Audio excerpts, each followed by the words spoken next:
Hi, you're looking at a 1916 International Mogul, model 816, and we're going to do a little video on some of the starting procedures here on how it's prepared to start, and then we're going to go ahead and start it. First thing we need to do is turn the fuel on. In order to turn this giant flywheel, we need to release some of the compression because the piston is a giant 8-inch diameter piston, and the connecting rod is a total of about 33 inches. Very high compression because of its size. Over here is a compression release.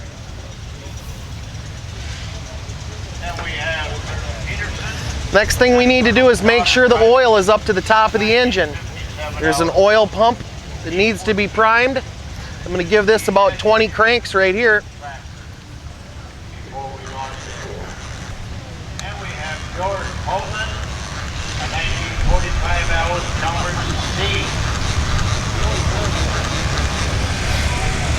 Next thing we need to do is lubricate some oil cups.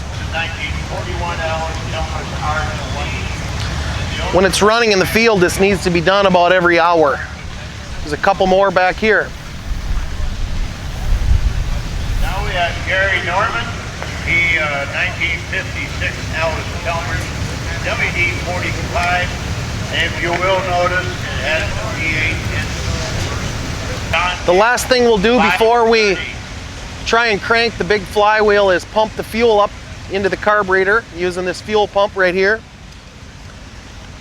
Usually takes about 10 or 15 pumps like this to get the fuel all the way up into the carburetor, and then it's ready to start. And this is Randy Asher with the 1930 John here. Yeah, I got some.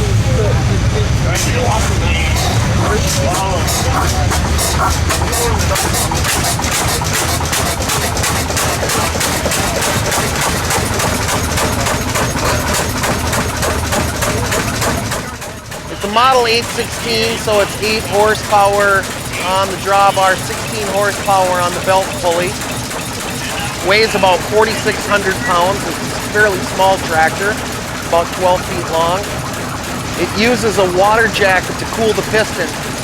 The tractor was so original when we found it, and it came apart so nice. There's only about 6 or 8 non-original fasteners on the whole thing. We get questioned a lot about why we don't go ahead and paint it all back up. We love it just the way it is. It shows its originality, and we're proud to be able to show that. Once you paint it, you can never tell how original it is.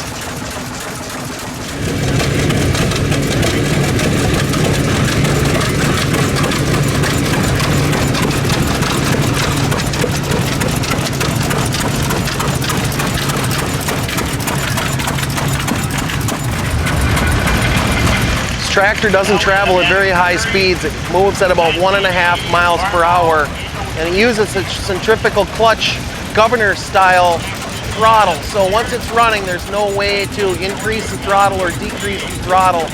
There's 2 levers that drive it forward and reverse. Great big clutch packs and a drive chain. It was used a lot with a belt to operate things, but it also was capable of pulling a small plow in a field. I'm guessing that there was days when farmers using this tractor wondered if they could maybe get their horses back. We always question that sometimes when we're running it. The mechanical skills of the farmers in 1916 were such that it may have been the first gas engine that they ever used.